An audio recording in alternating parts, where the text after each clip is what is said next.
All right, folks, we are starting our inverse functions today.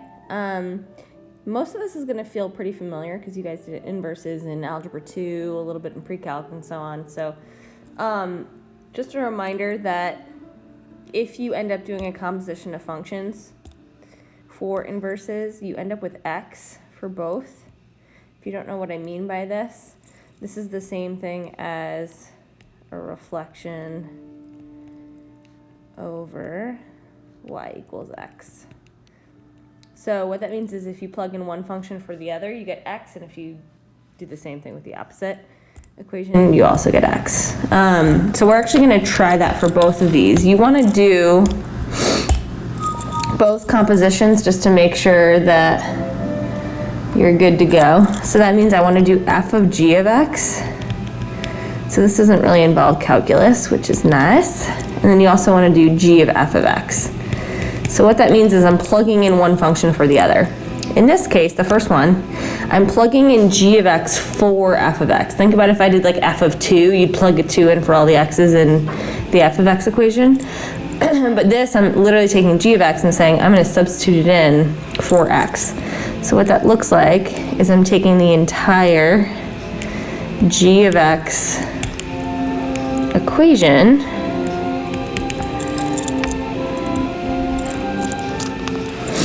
and plugging it in. And then I just simplify. As long as I get x back, that means that g of x is an inverse of f of x. But we want to do the same thing with seeing if f of x is the inverse of g of x. So if I cube the cube root, that part cancels, which is super nice. So I don't really have to do a whole lot of math there. And then I have 2 times x plus 1 over 2, because the cube root went away. The 2's cancel. X plus 1 minus 1 gives me x. So yes, they're inverses, but I want to verify the other way around. So that means I need to plug in f of x for the x and g of x. So I'm going to rewrite this as the cube root of 2x cubed minus 1 plus 1. I'm literally just replacing the x with f of x. And then this works a very similar way, okay? You don't really need the parentheses, I just wanted you to just see how that worked. So a lot of things are going to cancel here. So because these parentheses don't have anything going on with them, the 1's can cancel. So I'm left with 2x cubed over 2. The 2's cancel, so I'm left with the cube root of x cubed, which is x. So I would just say at the end, yes, yes, they're inverses. Okay, hopefully that feels familiar because you guys did that a little bit last year, but more so in Algebra 2. All right. The existence of an inverse function. So if a function has an inverse, if and only if it is 1-to-1. So what that means is you could do the horizontal line test. Okay, so for example, if I give you like a cube root function, what will happen is if the function is 1-to-1, if I cross over the horizontal line test, that means that my inverse exists. Okay, if I don't cross over 2 points. If I look at like a parabola, for example, it actually doesn't have an inverse as is because I cross over 2 points. So what we usually do for that is, this would be yes, this would be no, but I can restrict my domain. So what we usually do for quadratics is we say I'm only going to find the inverse of the positive part, and that would actually work. Okay? If f is strictly monotonic on its entire domain, then it's 1-to-1. So what that means is, we did this a little bit in previous units, but it means it's either always increasing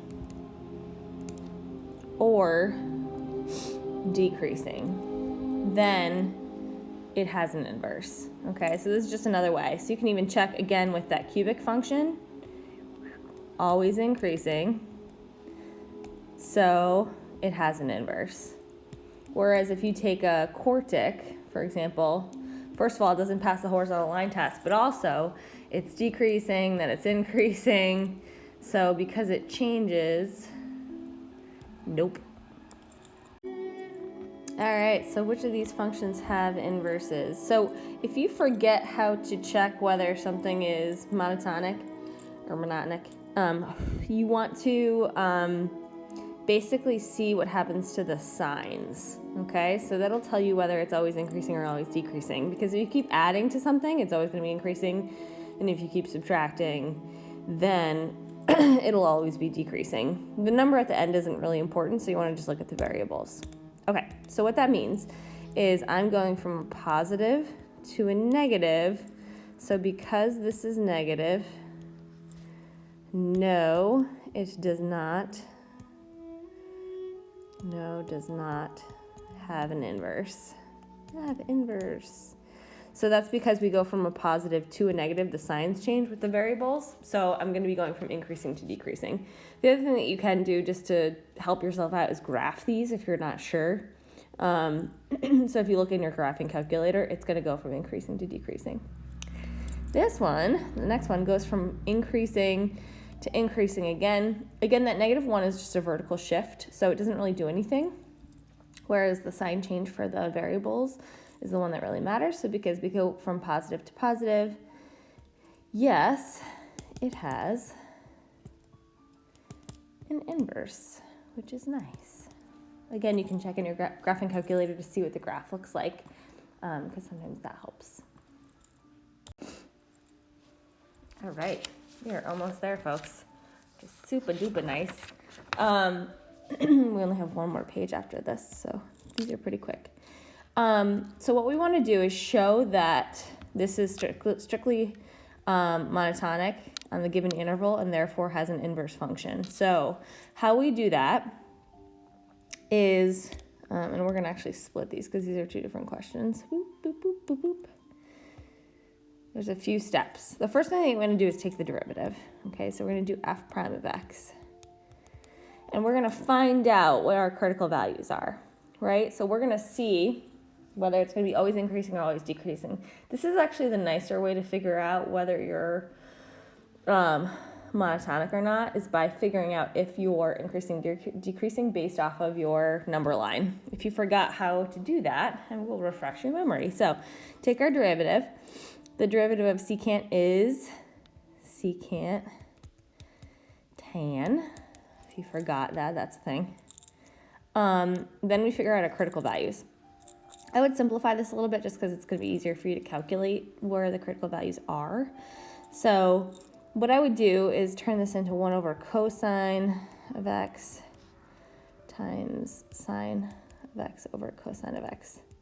So remember, where your critical values are where your function is 0 or undefined. Where it's 0 is where your numerator is 0. So you have sine of x equals 0, because that's your numerator. But you also have cosine squared of x equals 0, because that's where your function is undefined. Okay, and then you solve for both. So technically, sine of x is 0. If you think about your y values being 0 in your unit circle, we have 0, we have pi, we have 2 pi, and so on. But the only one that fits in the interval given, excuse me, is x equals 0, because that fits in our domain. Okay, same thing with cosine squared of x. When you square root both sides, you just get cosine of x equals 0. So you're looking for where cosine 0, which is pi over 2, 3 pi over 2, and so on. But again, only one that fits, pi over 2. So you want to make your number line using that. And remember, your number line is based off of f prime. So we're going to plug in values around our 2 points. So what you should recognize is that if you are given an interval like this, you only have to test within that interval. So you actually only have to test between 0 and pi over 2. So you really only have to plug in, and I'm going to plug it in off to the side. But I'm going to do f prime of something in between 0 and pi over 2. So let's do like pi over 4. So if I plug in pi over 4 for secant of x, you don't have to know what the value is. All you have to know is whether it's positive or negative. If you're curious, remember secant is 1 over cosine. So you end up with 2 over radical 2. Either way, it's going to be positive, which is nice. So because this is always increasing, that means that f of x has an inverse. Okay, I want you to try the same thing for the second one. So pause the video, try out this one, figure out whether it's monotonic or not. And that will help you figure out whether it's always increasing, always decreasing, and so on within this interval. And then you'll be good to go. Alrighty, so hopefully you got for your derivative, because of chain rule, 2 times x plus 3, which is really 2x plus 6. So you get x equals negative 3. Now, the nice thing is it's going from negative 3 to infinity, so you only need to test this way. So plug in a number for your derivative. So I did like f prime of 0 actually works, or f prime of negative 2 if you want to be closer. And then that way, you can see it's always increasing. So f of x has an inverse. The next one that I want you to try is one down here. So we're going to do the first one together because they're actually asking you something different now. They're asking you to find the inverse. So what that means is you have to, first of all, change f of x to y. That'll make your life easier.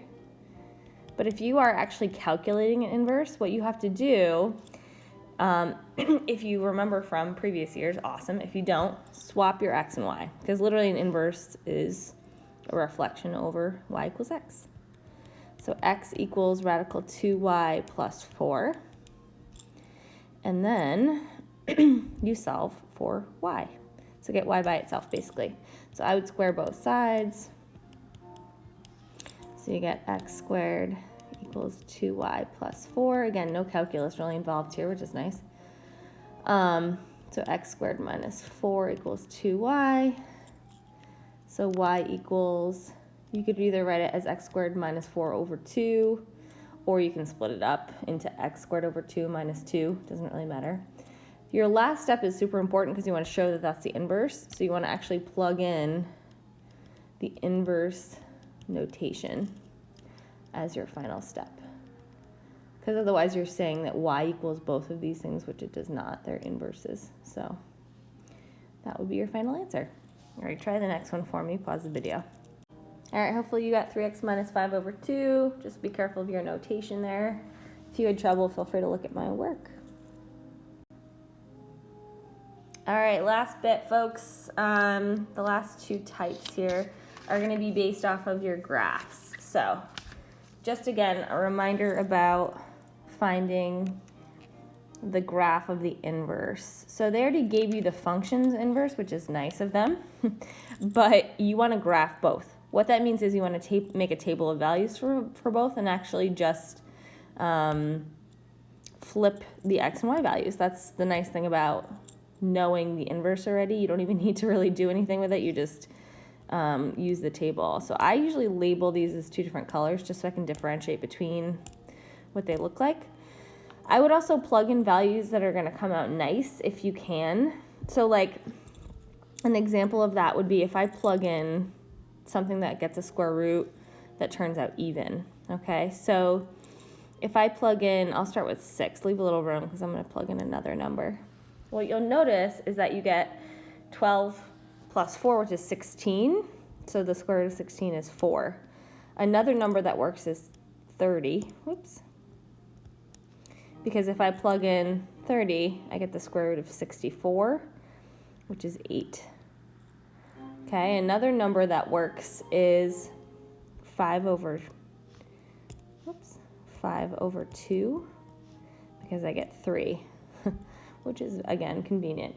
You can also plug in 0 because then you get 2. So I'm actually going to start with that one.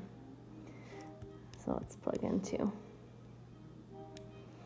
And then I get 5 over 2, which is 2.5 comma 3. So I'm just graphing this now. And then I plug in 6 and I get 4. 30, I get 8. So that means it goes like way over here somewhere. So what's happening is it's going to look like that. Okay, and then for the other function, what's nice is you can just flip, as long as you know it's an inverse, you can flip your x and y's. So I know that 2 comma 0 is a point. I know that 3 comma 5 over 2 is a point, 4 comma 6, and 8 comma 30. Okay, again, the 30 comma 8 and the 8 comma 30 are pretty large, so they're going to go off your graph, but it's just so you can see the trend of how these are going. So 2 comma 0 is a good point to have. 3 comma 5 and a half, or sorry, 5 over 2, which is 2 and a half. So it's going to be about here. 4 comma 6.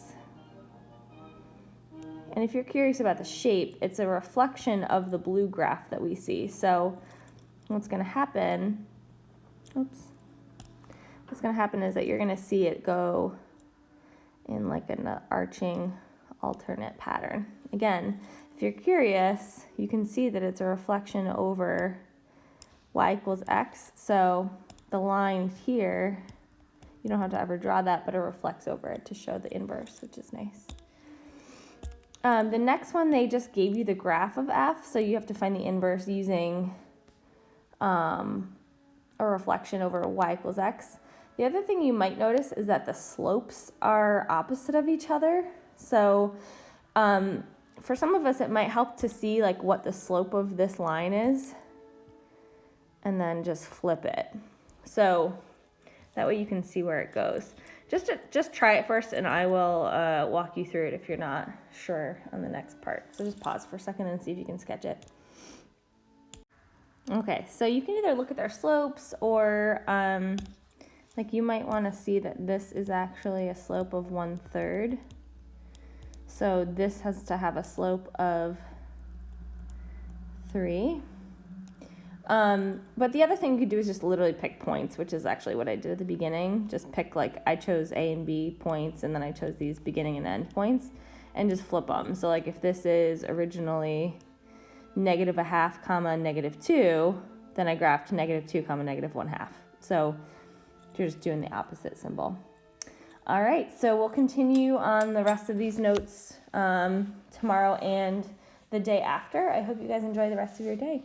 Talk to you later.